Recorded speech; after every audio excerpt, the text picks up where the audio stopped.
It really does matter.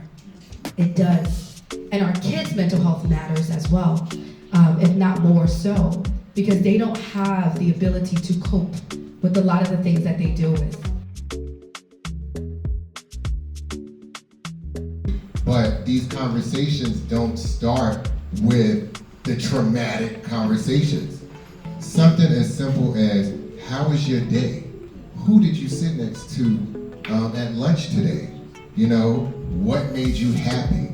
And being able to have these conversations that get them comfortable enough, and also getting you comfortable, because that's the thing, like, we as parents, we're not comfortable with having these conversations.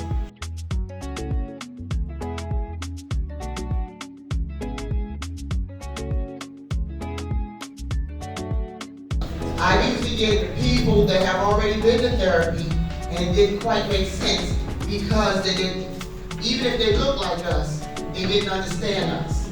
So I think healing looks just like what you guys are doing today. Don't you all feel a little better since you've been here? Somebody say amen.